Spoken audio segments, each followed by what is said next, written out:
ರೈತರಿಗೆ ಪರಿಹಾರ ದೊರಕುವವರೆಗೂ ಹೋರಾಟ ನಿಲ್ಲದು. ಆರ್ ಅಶೋಕ್.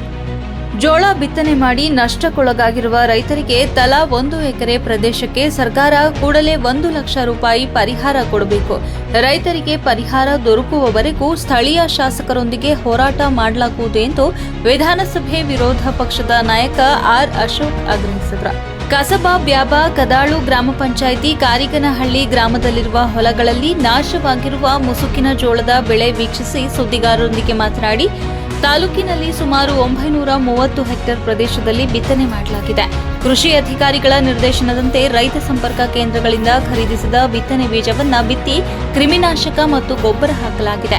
ಆದರೆ ಹುಟ್ಟಿರುವ ಜೋಳಕ್ಕೆ ರೋಗ ತಗುಲಿ ಗಿಡ ಹಳದಿ ಬಣ್ಣಕ್ಕೆ ತಿರುಗಿದ್ದು ಬೆಳೆ ಕುಂಠಿತವಾಗಿದೆ. ಈ ಜೋಳವನ್ನ ಕಿತ್ತು ಹಾಕಬೇಕು. ಕತ್ತರಿಸಿ ಜಾನುವಾರುಗಳಿಗೆ ಹಾಕಿದರೆ ವಿಷ ಉಣಿಸಿದಂತಾಗುತ್ತದೆ. ಮುಂದಿನ ಹಲವು ವರ್ಷ ಜೋಳ ಬೆಳೆಯಲು ಸಾಧ್ಯವಿಲ್ಲ ಎಂದು ಕೃಷಿ ಅಧಿಕಾರಿಗಳು ಹೇಳುತ್ತಾರೆ. ಬೆಳೆ ಕಸವಾಗಿ ಪರಿಣಮಿಸಿದೆ. ಇಂತಹ ಪರಿಸ್ಥಿತಿಯಲ್ಲಿ ರೈತರು ಬೀದಿ ಪಾಲಾಗಿದ್ದಾರೆ. 1 ಎಕರೆ ಪ್ರದೇಶದಲ್ಲಿ ಭೂಮಿ ಹಸನು ಮಾಡಿ ಬಿತ್ತನೆ ಮಾಡಲು ಸುಮಾರು 50,000 ರೂಪಾಯಿ ಖರ್ಚಾಗುತ್ತದೆ. ಬಹುತೇಕ ರೈತರು ತಮ್ಮಲ್ಲಿದ್ದ ಚಿನ್ನವನ್ನ ಅಡವಿಟ್ಟು ಹಣ ತಂದು ಬಿತ್ತನೆ ಮಾಡಿದ್ದಾರೆ.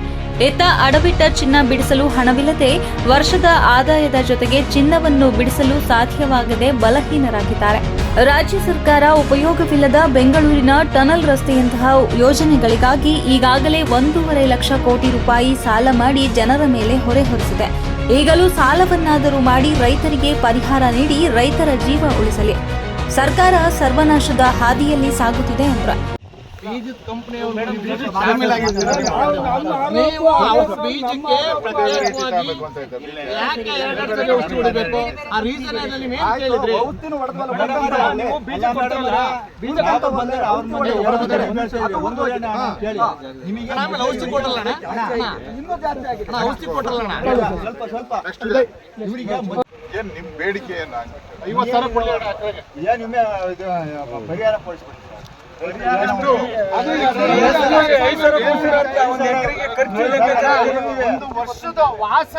ವರ್ಷದ ನಮ್ಗೆ ಆದಾಯ ವರ್ಷಕ್ಕೆ 2 ರಿಂದ 3 ಲಕ್ಷ ನಮ್ಗೆ ಆದಾಯ ಇರುತ್ತೆ ಅಣ್ಣ. ಎಕರೆಗೆ 2 ಲಕ್ಷ ಕೊಡಿಸ್ಲಿ ಅಣ್ಣ.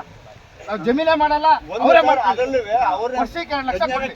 ಜಿಲ್ಲೆಯಲ್ಲಿ ಆಲೂರು ತಾಲೂಕು ಕರಿಗೊಡ್ನಹಳ್ಳಿಗೆ ನಾನು ಭೇಟಿ ಮಾಡಿದ್ದೀನಿ.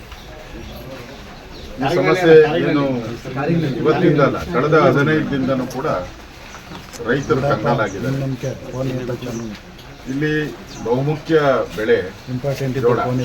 ಹಿಂದೆ ಆಲೂಗೆಡ್ಡೆ ಇತ್ತು, ಈಗ ಆಲೂಗೆಡ್ಡೆ ಸರ್ವನಾಶ ಆಗಿದ್ದಾರೆ ಅಧಿಕಾರಿಗಳ ನಿರ್ಲಕ್ಷ್ಯದಿಂದ. ಈಗ ಜೋಳ ಬೆಳೆದಿದ್ದಾರೆ, ಅದು ಬಹುಮುಖ್ಯ ಬೆಳೆ. ಈಗ ವರದಿ ಪ್ರಕಾರ ಸುಮಾರು 12.5 ಲಕ್ಷ ಹೆಕ್ಟೇರ್ ಜೋಳ ಏನಾಗಿದೆ, ಬೆಳೆ ಹಾನಿಯಾಗಿದೆ. ರೈತರು ಏನು ದೂರನ್ನ ಕೊಡ್ತಾ ಇದ್ದಾರೆ ನನ್ನ ಹತ್ರ ಅಂದರೆ, ನೋಡಿ ಸರ್, ಇದರಲ್ಲಿ ನಮ್ದೇನು ತಪ್ಪಿದೆ? ನಾವು ಈ ಕೃಷಿ ಅಧಿಕಾರಿಗಳನ್ನ ಕೇಳಿದಾಗ ಅವ್ರು ಹೇಳಿದ್ರು ಇಂಥ ಬೀಜ ತಗೊಳ್ಳಿ ಅಂದರು. ಅಂಥ ಬೀಜನೇ ತಗೊಂಡ್ರಿ. ಈಗ ಬಿತ್ತನೆ ಮಾಡಿ ಅಂತ ಹೇಳಿದ್ರು, ಈಗ ಬಿತ್ತನೆ ಮಾಡಿದಿರಿ. ಆಮೇಲೆ ಜೋಳದ ಬಿತ್ತನೆ ಬೀಜದ ಜೊತೆ ಒಂದು ಪಾಂಪ್ಲೆಟ್ ಕೊಟ್ಟರು ನನಗೆ. ಆ ಪಾಂಪ್ಲೆಟಲ್ಲಿ ಇಂಥ ಮೆಡಿಸನ್ನೇ ಹೊಡಿಬೇಕು ಅಂದರು, ಅಂಥ ಮೆಡಿಸನ್ನೇ ಹೊಡೆದಿದ್ದೀರಿ. ಅವ್ರು ಹೇಳ್ದಂಗೆ ಬೀಜ ತಗೊಂಡಿದ್ದೀರಿ, ಅವ್ರು ಹೇಳ್ದಂಗೆ ಔಷಧಿಯನ್ನು ಹಾಕಿದಿರಿ. ಇಷ್ಟಾದರೂ ಕೂಡ ಈಗ ಅದಕ್ಕೆ ರೋಗ ಬಂದಿದೆ. ಎಲ್ಲೋ ಆಗಿದೆ, ಎಲ್ಲ ಕಾಂಡದಲ್ಲಿ ಎಲ್ಲ ಕೂಡ ಒಂದು ಬ್ಯಾಕ್ಟೀರಿಯಾಗಳು ಫಂಗಸ್ ಗಿಳಿ ಸುಳ್ಳಿ ರೋಗ ಬಂದಿದೆ. ಅದನ್ನ ಈಗ ನಾನು ಕೇಳಿದೆ, ಅಟ್ಲೀಸ್ಟ್ ಹಸುಗು ಹಾಕ್ಬೋದಾ ಅಂದ್ರೆ ಹಸುಗು ಹಾಕಂಗಿಲ್ಲ. ಹಸುಗು ಹಾಕಿದ್ರೆ ಹಸುಗಳಿಗೂ ಪಾಯ್ಸನ್ ಆಗುತ್ತೆ. ಏನು ಮಾಡೋಕ್ಕಾಗಲ್ಲ. ಅದಕ್ಕೆ ಒಬ್ಬೊಬ್ಬರು ಸುಮಾರು 40,000 ರಿಂದ 50,000 ರೂಪಾಯಿ ಖರ್ಚು ಮಾಡಿದ್ದಾರೆ ಎಕರೆಗೆ. ಸೊ ಇಲ್ಲಿ ತಪ್ಪು ಸರ್ಕಾರದ ನೇರವಾಗಿ ಕಾಣ್ತಾ ಇದೆ. ಯಾಕಂದ್ರೆ ಅವರ ಬಿತ್ತನೆ ಬೀಜ ಅವ್ರದ್ದೇ,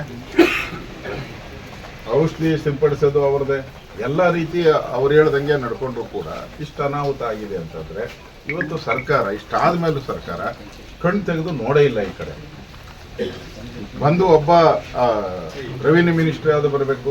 ಯಾಕಂದ್ರೆ ಬೆಳೆ ಹಾನಿಗೆ ವೀಕ್ಷಣೆ ನಂತರ ಬೈರಾಪುರ ಗ್ರಾಮ ಪಂಚಾಯಿತಿ ಸದಸ್ಯ ಗಣೇಶ್ ಅವರ ಮನೆಯಲ್ಲಿ ತಿಂಡಿ ಸೇವಿಸಿ ನಂತರ ಸಕಲೇಶಪುರ ತಾಲೂಕಿನ ಬೆಳೆ ಹಾನಿ ಪ್ರದೇಶಕ್ಕೆ ತೆರಳಿದ್ರು. ಈ ಸಂದರ್ಭದಲ್ಲಿ ಶಾಸಕ ಸಿಮೆಂಟ್ ಮಂಜು, ಬಿಜೆಪಿ ಜಿಲ್ಲಾಧ್ಯಕ್ಷ ಸಿದ್ದೇಶ್, ನಾಗೇಂದ್ರ, ಸ್ಥಳೀಯ ಬಿಜೆಪಿ ಮುಖಂಡರು, ಡಿವೈಎಸ್ಪಿ ಪ್ರಮೋದ್ ಕುಮಾರ್, ಪಿಐ ಹೇಮಂತ್ ರೆಡ್ಡಿ, ಕೃಷಿ ಇಲಾಖೆ ಸಹಾಯಕ ನಿರ್ದೇಶಕ ಉಮೇಶ್ ಕುಮಾರ್ ಮತ್ತು ತಾಲೂಕಿನ ಅಧಿಕಾರಿಗಳು ಹಾಜರಿದ್ದರು.